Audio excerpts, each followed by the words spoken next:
നിങ്ങൾ ജിമ്മിൽ പോയി വ്യായാമം ചെയ്യുന്നവരാണോ? കോവിഡിന് ശേഷം ജിമ്മിൽ പോയി വ്യായാമം ചെയ്താൽ നിങ്ങൾക്ക് കുഴഞ്ഞു വീണ് മരിക്കുമെന്ന ഭയമുള്ളവരല്ലേ? കോവിഡിന് ശേഷം ജിമ്മിൽ പോയി വെയിറ്റ് ഉയർത്തിയാൽ ഹൃദയസ്തംഭനം ഉണ്ടാകും, അങ്ങനെ ഞാൻ കുഴഞ്ഞു വീണ് മരിക്കും എന്ന് കരുതി ജിമ്മിൽ പോയി വ്യായാമം ചെയ്യാതിരിക്കുന്ന ആൾക്കാർ ധാരാളമുണ്ട്. എന്തായിരുന്നാലും ഇപ്പോൾ പ്രശസ്ത കാർഡിയോളജിസ്റ്റായ അലോക് ചോപ്ര ഇതിനൊരു ഉത്തരവുമായി രംഗത്തെത്തിയിരിക്കുകയാണ്. എന്തുകൊണ്ടാണ് ഈ ജിമ്മിൽ പോകുന്ന ആൾക്കാർ കുഴഞ്ഞു വീണ് മരിക്കുന്നത് എന്നുള്ളത് പ്രധാനപ്പെട്ട ഒരു ചോദ്യമാണ്. എന്തായിരുന്നാലും ഇന്ത്യയുടെ ആരോഗ്യ വകുപ്പിലെ വിദഗ്ധർ തന്നെ പറഞ്ഞു കഴിഞ്ഞു, കോവിഡ് വാക്സിനും ഇതുമായിട്ട് യാതൊരുവിധ ബന്ധവുമില്ലെന്ന്. അതുകൊണ്ട് അത് പേടിക്കേണ്ട. അതായത് കോവിഡിന് ശേഷം വന്ന കുഴഞ്ഞു വീണ് മരണമല്ല ഇത് എന്ന് നമുക്ക് മനസ്സിലാക്കാം. എന്തായാലും ഹൃദയ സംബന്ധമായിട്ടുള്ള പ്രശ്നം കൊണ്ടാണ് കുഴഞ്ഞു വീണ് മരിക്കുന്നത് എന്ന് നമുക്ക് എല്ലാവർക്കും അറിയാം. 40 വയസ്സിൽ താഴെയുള്ളവർ ഹൃദ്രോഗ സാധ്യത വർദ്ധിക്കുന്നതിൻ്റെ കാരണവും ഈ കുഴഞ്ഞു വീണ് മരണവുമായി ഒരു ബന്ധമുണ്ട് എന്നുള്ളത് മറ്റൊരു കാര്യമാണ്. എന്തായാലും എന്തുകൊണ്ടാണ് നിങ്ങൾ ഈ ജിമ്മിൽ പോയി വെയിറ്റ് എടുക്കുമ്പോൾ കുഴഞ്ഞു വീണ് മരിക്കുന്നത്, പ്രത്യേകിച്ച് 40 വയസ്സിൽ താഴെയുള്ളവർ?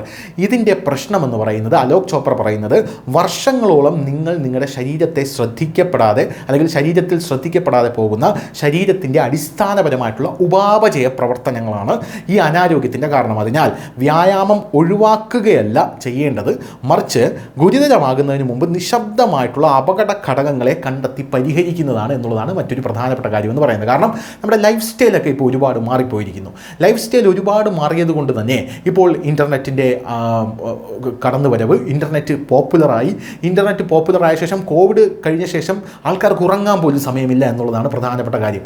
രാത്രിയെല്ലാം ഫോണിൽ നോക്കിയിരിക്കുക, റീൽസ് കണ്ടിരിക്കുക, രാത്രി പണിയെടുക്കുന്നവരുണ്ട്.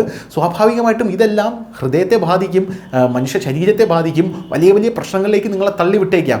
ഒരു ദിവസമല്ലേ 2 ദിവസമല്ലേ അല്ലെങ്കിൽ 1 വർഷമല്ലേ 2 വർഷമല്ലേ എന്നൊക്കെ കരുതിയിരുന്നാൽ നിങ്ങളുടെ ഭക്ഷണത്തിൻ്റെ ക്രമം കൂടെ, അതായത് ഭക്ഷണം ഈ കാലത്ത് ഇന്ത്യയെ നേരിടുന്ന ഏറ്റവും വലിയ വെല്ലുവിളി എന്ന് പറയുന്നത് നോൺ ആൽക്കഹോളിക് ഫാറ്റി ലിവറാണ്. അതായത് മദ്യപിക്കാതെ തന്നെയുള്ള ഫാറ്റി ലിവർ. ആ ഫാറ്റി ലിവറാണ് ഇതിൻ്റെ എല്ലാം തുടക്കത്തിന് കാരണം.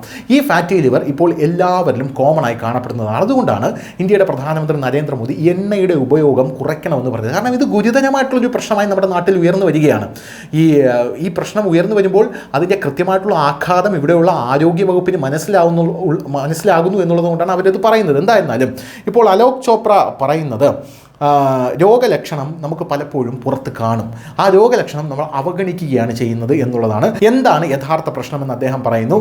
ട്രെഡ്മിൽ അല്ല പ്രശ്നമെന്നും മറിച്ച് അവഗണനയാണ് അനാരോഗ്യത്തിന് കാരണമാകുന്നതെന്നാണ് അലോക് ചോപ്ര പറയുന്നത്. യഥാർത്ഥ വില്ലൻ മറ്റ് ചില കാരണമാണെന്നും അദ്ദേഹം ചൂണ്ടിക്കാട്ടി. അതെന്താണെന്ന് വെച്ചാൽ മോശമായിട്ടുള്ള മെറ്റബോളിക് ഹെൽത്ത് ഒന്ന്, രണ്ടാമത് ഇൻസുലിൻ പ്രതിരോധം. ഈ ഇൻസുലിൻ പ്രതിരോധത്തിനും ഫാറ്റി ലിവറിനുമൊക്കെ നല്ല ബന്ധമുണ്ട് എന്നുള്ളതാണ് മൂന്നാമത്തെ കാര്യം എന്ന് പറയുന്നത് വിട്ടുമാറാത്ത ഇൻഫ്ലമേഷൻ, അമിതമായിട്ടുള്ള മാനസിക പിരിമുറുക്കം, മോശം ഉറക്കവും വിശ്രമവും, ജങ്ക് ഫുഡ്, എണ്ണ, മൈദ അങ്ങനെയുള്ള ഭക്ഷണങ്ങൾ, പിന്നെ പോഷകക്കുറവുള്ള ഭക്ഷണക്രമം. ഇതെല്ലാമാണ് ഒരു സുപ്രഭാതത്തിൽ നിങ്ങൾക്ക് നിങ്ങളുടെ ശരീരത്തിൽ ഒരു ഹൃദയാഘാതമായി വന്ന് ഭവിക്കുന്നത്, അല്ലെങ്കിൽ ഒരു സ്ട്രോക്ക് ആയിട്ടൊക്കെ നിങ്ങൾക്ക് വന്ന് ഭവിക്കുന്നത് എന്നാണ് അദ്ദേഹം പറയുന്നത്. എന്തായാലും വ്യായാമം ആരംഭിക്കുന്നതിന് മുമ്പ് ശ്രദ്ധിക്കാനും അദ്ദേഹം കുറച്ച് കാര്യങ്ങൾ പറയുന്നുണ്ട്. ഹൃദയത്തിൻ്റെയും മസ്തിഷ്കത്തിൻ്റെയും ഒക്കെ ചില ലക്ഷണങ്ങളൊന്നും തന്നെ കാണിക്കാതെ തന്നെ നമുക്കുണ്ടാകും. ഡോക്ടറുടെയോ വിദഗ്ധ പരിശീലകരുടെ നിർദ്ദേശത്തോടെയോ ഉള്ള വ്യായാമങ്ങളാകാം എന്നാണ് അദ്ദേഹം പറയുന്നത്. എല്ലാവരുടെയും ശരീരം ഒരുപോലെയല്ല. ഒന്നും ചെയ്യാതെ ഇരുന്ന് പെട്ടെന്നൊരു ദിവസം കഠിന വ്യായാമത്തിലേക്ക് കടക്കുന്നതും അനാരോഗ്യമുണ്ടായേക്കും. മാനസികമായിട്ടുള്ളൊരു തയ്യാറെടുപ്പ് വ്യായാമത്തിന് മുമ്പ് വേണം. ഏത് തരം വ്യായാമമാണെങ്കിലും പതിയെ ചെയ്യാൻ തുടങ്ങാം. നടത്തം, ഓട്ടം, നീന്തൽ, വിവിധതരം കളികൾ, ജിമ്മിലെ വ്യായാമങ്ങൾ തുടങ്ങിയവയെല്ലാം ഘട്ടം ഘട്ടമായി ചെയ്യാം. അതായത് ജിമ്മിൽ പോയി ആദ്യം തന്നെ 10 കിലോ ഡംബിൾ എടുത്ത് ഉയർത്തരുത്. ആദ്യം 1 കിലോ ഒരു 10 ദിവസം ഉയർത്തുക, പിന്നെ അത് 2 ആക്കുക, അതൊരു 20 ദിവസം ഉയർത്തുക, പിന്നെ 3 ആക്കുക. അങ്ങനെ വേണം ഉയർത്താൻ എന്നാണ് അദ്ദേഹം പറയുന്നത്. ജിമ്മിലാണെങ്കിൽ ശരീരത്തിൽ ചെറിയ വ്യായാമങ്ങളിലൂടെ മെരുക്കിയെടുത്ത ശേഷമേ ട്രെഡ്മില്ലിലൂടെ തുടങ്ങിയവയിലേക്ക് കടക്കാവൂ എന്നാണ് അദ്ദേഹം പറയുന്നത്. രക്തസമ്മർദ്ദം, ഹൃദയ സംബന്ധമായ പ്രശ്നങ്ങൾ തുടങ്ങിയവ ചിലർക്കുണ്ടാകാം. സ്ത്രീകളിലാണെങ്കിൽ കൂടുതലായി ഫൈബ്രോയിഡ്, PCOD, തൈറോയിഡ് പ്രശ്നങ്ങളൊക്കെ ഉണ്ട്. ഡോക്ടർമാരുടെയോ ട്രെയിനറുടെയോ ഫിസിയോതെറാപ്പിസ്റ്റുമായോ സംസാരിച്ച ശേഷം അനുയോജ്യമായിട്ടുള്ള വ്യായാമത്തിലേക്ക് നിങ്ങൾക്ക് കടക്കാം. വ്യായാമത്തിന് മുമ്പ് വാമപ്പ് നിർബന്ധമാണ്. ഈ വാമപ്പ് എന്ന് പറഞ്ഞ് സ്ട്രെച്ചിങ് ചെയ്യരുത്. അത് വാമപ്പ് അല്ല, അത് സ്ട്രെച്ചിങ് എക്സസൈസ് ആണ്. എന്തായാലും വാമപ്പ് എന്താണെന്ന് കൃത്യമായി മനസ്സിലാക്കിയിട്ട് അത് ചെയ്യണം.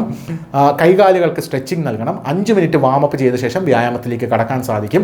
വർക്കൗട്ടിന് മുൻപ് പ്രീ വർക്കൗട്ട് മീൽസ് കഴിക്കണം. മധുരമില്ലാത്ത പഴമോ ജ്യൂസോ നിങ്ങൾക്ക് കഴിക്കാം. ആദ്യഘട്ടത്തിൽ ശരീരത്തിന് വഴക്കമുള്ള വ്യായാമങ്ങൾ ചെയ്യണം. തുടർന്ന് ശരീരഭാരം കുറയ്ക്കുന്ന തീവ്രമായിട്ടുള്ള വ്യായാമങ്ങളിലേക്ക് കടക്കണം. അമിതഭാരമുള്ളവർ പേഴ്സണൽ ട്രെയിനറെ വയ്ക്കണം. വർക്കൗട്ട്, ഭക്ഷണം എന്നിവയെക്കുറിച്ച് കൃത്യമായ നിർദ്ദേശം ലഭിച്ചിട്ട് മാത്രമേ അത് ചെയ്യാവുള്ളൂ.